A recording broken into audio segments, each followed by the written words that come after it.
ចាសសូមអនុញ្ញាតលំអរកាយគោរពជំរាបសួរបងប្អូនទាំងអស់គ្នានៅក្នុងបណ្ដាញសង្គមថ្ងៃនេះអង្គគាត់ហ្វានធូសូមលើកយកពីវិធីសាស្ត្រព្យាបាលការជើងប្រេះនេះគឺរូបមន្តធម្មជាតិសម្រាប់ព្យាបាលកែងជើងប្រេះរូបមន្តសម្រាប់ព្យាបាលកែងជើងប្រេះឲ្យទន់រលោងខ្ញុំដឹងថាបញ្ហាកែងជើងប្រេះកំពុងធ្វើឲ្យអ្នកបាត់បង់ទំនុកចិត្តមិនហ៊ានបង្ហាញជើងនិងមានការឈឺចាប់រាល់ពេលដើរនោះហើយជាមូលហេតុដែលខ្ញុំចង់ចែករំលែកនៅរូបមន្តនេះដែលនឹងជួយផ្លាស់ប្ដូរកែងជើងរបស់អ្នកឲ្យមានសភាពទន់រលោងជាងស្បែកមុខត្រឹមតែការប្រើប្រាស់លើកដំបូង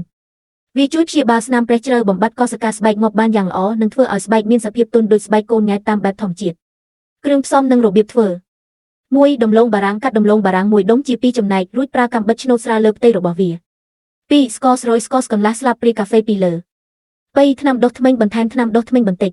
4សាប៊ូកក់សក់បន្តក់សាប៊ូកក់សក់2 3ដំណក់បន្ថែមទៀតរបៀបប្រើប្រាស់យកដំឡូងបារាំងដែលលាយគ្រឿងផ្សំរួចមកម៉ាស្សាដោយផ្ទាល់លើកែងជើងដែលប្រេះរយៈពេល5នាទីជាប់គ្នា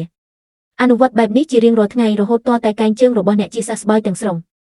ចំណាំវីដេអូនេះមានលក្ខណៈជាការចែករំលែកចំណេះដឹងទូទៅប្រសិនបើអ្នកមានបញ្ហាស្បែកធ្ងន់ធ្ងរឬមានប្រតិកម្មជាមួយគ្រឿងផ្សំណាមួយសូមពិគ្រោះជាមួយគ្រូពេទ្យជំនាញសូមអ្នកទស្សនាទាំងអស់គ្នាមេត្តាជួយចុច like share និងជួយ follow page ម្នាក់មួយផងដើម្បីទទួលបានវីដេអូថ្មីៗនិងចែករំលែកដល់មនុស្សជាទីស្រឡាញ់ផ្សេងទៀតបានដឹងផងដែរសូមអរគុណ